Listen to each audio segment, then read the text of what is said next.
Diamond said, "Why you dance on the next dick, boy?" Carson should have said, "Hey."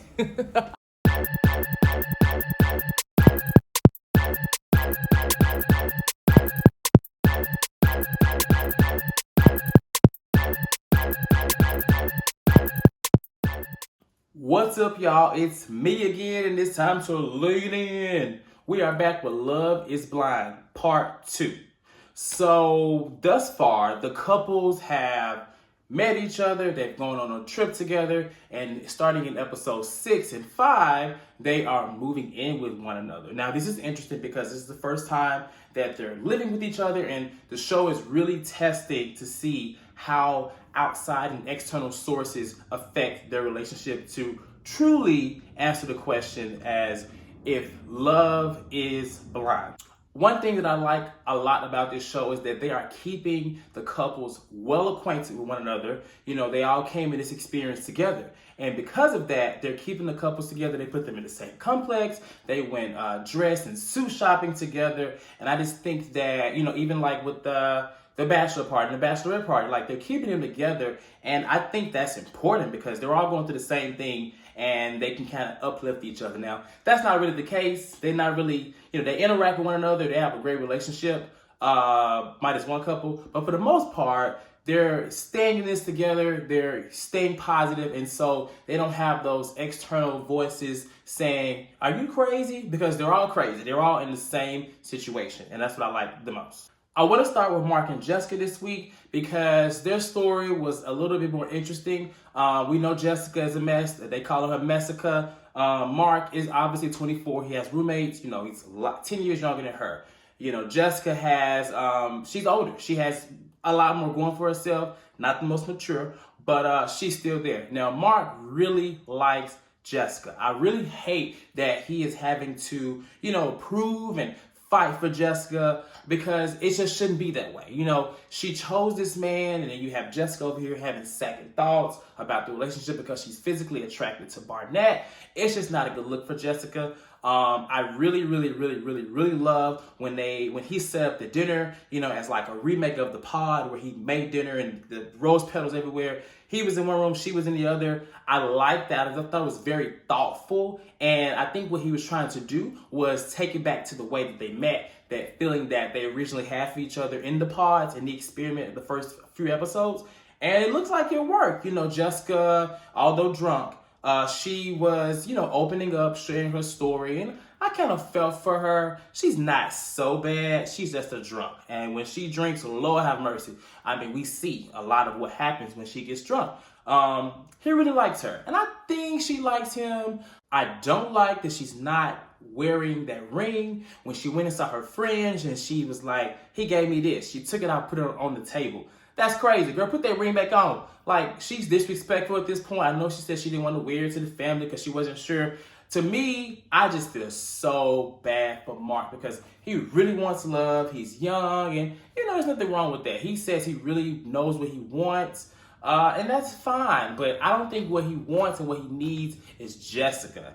I think that if they were to make it, I think she would come around at some point. But right now, that's not what this is about. She needs to be there. Otherwise, let this man go to someone else that can appreciate what he has to offer. Jessica gave a spiel about being scared of commitment. I don't even know why that was even relevant for the show, considering that they're on this show to commit. So this girl at this point is just looking for any and everything to slightly sabotage and find ways to maneuver herself a way out of the marriage if it goes there. And she's doing it in such a cheesy and just tired and drunk way. Like, girl. Now I want to talk about Damien and Gigi. I know that we all love Lauren and Cameron, but there's something to take away from Gigi and Damien's relationship. First of all, we saw a completely different Damien when Gigi started to get bratty. We all knew that Gigi was the way she is. She's young. They're all young, but she is very young mentally. And I think he got fed up with her BS. He bossed up. He started cussing. I was like, oh, God, you know. All right, Damien. Now, the thing with them two, I think they argue so much. And one thing that I do like is that they always get through their arguments. They talk it out. You know, she's yelling over here, he's yelling over here. But at some point at the end, they come back together and they're good. but I think they are a great example of not really knowing each other. I'm very surprised that many of the other couples don't really argue in this capacity. Like, they have little, moments where they disagree, but Damon and Gigi, they argue like they have been together forever. And it's quite comical and it's quite entertaining to watch for the TV show. Gigi is young, as I said, and they all are. I hate to keep saying that she's young, but Gigi has a vision of what she thinks marriage should be. And I think with Damien, she's not getting some of those things. Like, she wants him to be more aggressive in the bedroom, and she just wants she wants her knight in shining armor. And, Damien is a knight. He just ain't got no shining armor. And what I say is that, for example, when the first night when they got to Cancun, I guess she wanted him just to jump her back, jump her cooch, and he didn't do that, and she kind of had to, it seems like, initiate the sex. And so I understand where she's coming from. It's obvious that she's young, so the social media thing and being on her phone, that's just something she has to learn to grow and learn to get rid of. And she has to learn to be a wife. I know he's going to obviously have the role of taking care of her, but I don't think Gigi has properly learned how to be about anyone else but herself. And I think that's something that she's going to have to learn in order for their marriage to work. Damien is very patient. He's a really good guy. And at first I would say that, Gigi doesn't deserve him, but I think that, she gonna run them crazy, but I think that they will make it. I hope they make it. And I really hope that he says yes. I don't know why he wouldn't. I can see why he wouldn't, but based on what we've seen thus far, I don't know why he wouldn't. Gigi's working my nerves with these damn butterflies. She was talking about these butterflies leaving. I think that's very significant in a way because, we are in relationships as people and we talk about this spark that we had at the beginning versus how it is maybe a year or two later. That's important, but y'all have been, doing this for like weeks. So if that spark is gone already, girl, it was never there. There are people that are in relationships for a long time, and they say the spark, they got to find ways to keep things interesting, keep things going in their relationship, to keep things lit.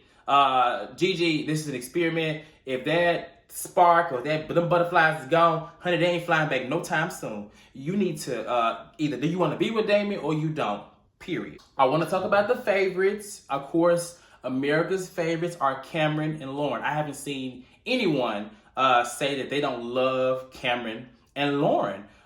What's not to like about them? Like, their story is so beautiful. I really hope that they are together now. I know she's playing or not playing. She's saying that she's not sure. I think that's for TV because there's no way in the world that she could not be sure about Cameron. I'm sure about Cameron. I ain't even on the show. So I love Lauren's family. Her mom looks just like her. Her dad, he looks just like Lauren a little bit too. I was very surprised. I thought he would be a little harder on Cameron, but he wasn't. It was just different. You got to think about it. He's black and his daughter is about to marry not only a white man, but marry a white man within 5 weeks. That has to be a take. And then, it's important that they said that she has never really brought any guy home to them. So, Cameron is a first in many ways to her family. Her mom was very supportive. I like that. Her smile, she has pretty nice teeth. She looks just like Lauren. I just love her, Lauren. I love her mom. I love Lauren. And I really think Lauren hit the jackpot. She has nothing really to worry about in this case. I like that, it's kind of in her court. I say that because unlike the other relationships, I feel like her and Jessica are the only ones that have the ball in their court in terms of the marriage. She is kind of saying that, she wanted all these things and that now that she has it, she's kind of shook. That's real. We all ask for these things that we want, relationships, yada, yada, yada. We get in them and it's like, oh God, is this what it's like? Not that, it's not that it is different or we're scared of it. It's just that, when reality hits, you're really in a relationship. In her case, you're really in a marriage. And I think that's what she meant by, being scared. We all experience it. I ain't mad at Lauren. Girl, keep playing the experiment. Keep us on our toes. It's a TV show. Make us okay, is she going to marry this man? Is she really not? I think she is. I think she'd be crazy not to. But for the sake of the show, keep playing that game, girl. I want to talk about Kenny and Kelly. No, I don't. No, but seriously, Kenny and Kelly, I don't know what to say about them. Like, they seem perfect. Now, in the preview for the finale, you know, she has these doubts. Now, that would be kind of crazy for her to have all these doubts. But I think the producers got them doing that, you know, to keep us, you know, because her story and Lauren and Cameron's story, their stories are like perfect. Like, it's almost like if they didn't get married, what the hell, why not? So I think they're just doing that just to keep us on our toes. And it's working, you know. I want to talk about Barnett and Amber and slightly the steel triangle that we saw early in the season. Now, I feel bad for Barnett. Now, I know I talked bad about him last time, but I don't think Barnett is trash.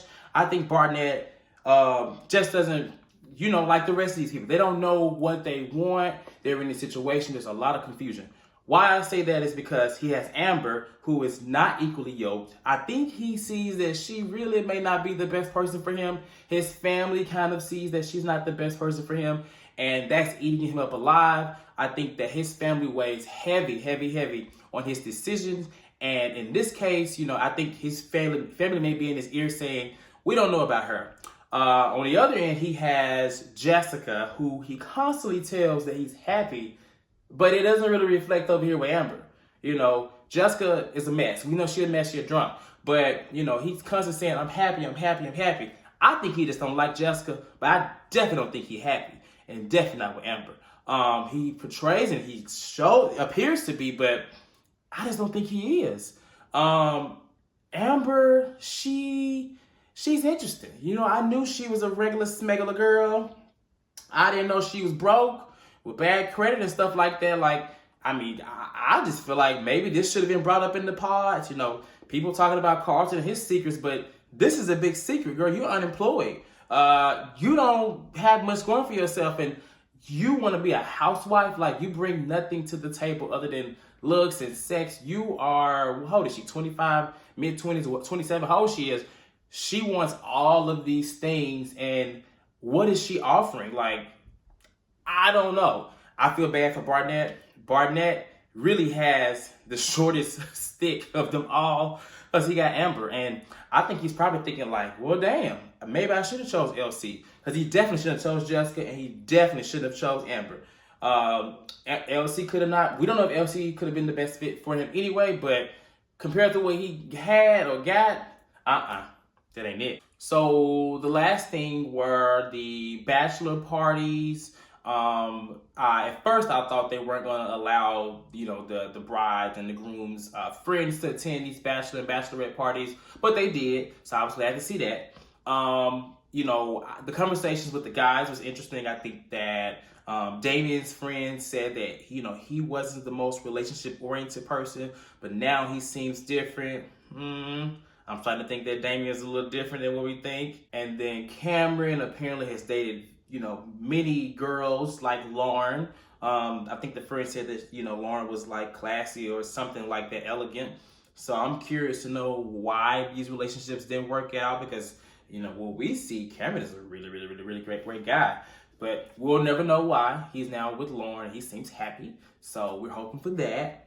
Now, the scene that really had me on my toes in this episode or the last episode was Amber and Jessica. Now, Jessica has proven that she is a drunk. She has done numerous amount of things throughout this season. But this moment takes the cake. And I was worried because had Amber been the type of girl that I really thought she was, like a Bad Baby type, you know, the artist Bad Baby, what's it, Catch Me Outside, a girl like that, because that's what she reminded me of. She reminded me of the Catch Me Outside girl, Bad Baby, Amber. But if she had been that type of girl, like she said, she would have whooped Jessica's ass. Jessica was all over her and just drunk and touching on her like, girl, get out of my face. You all in my face. Get out before you get popped. You know, I was worried. I thought that was going to happen. And, you know, Jessica, ooh, that child, Jessica is a mess. Oh, I know she probably looking at this show like, Lord, look at me. I drank the whole show away. If nothing else, if she did not find love or she ends up not marrying Mark, at least she got free liquor, plenty of liquor, and was wasted. And then, you know, Jessica leans in for a kiss. I would have been like, girl, get out of my face. Who won't? Lord have mercy. I just,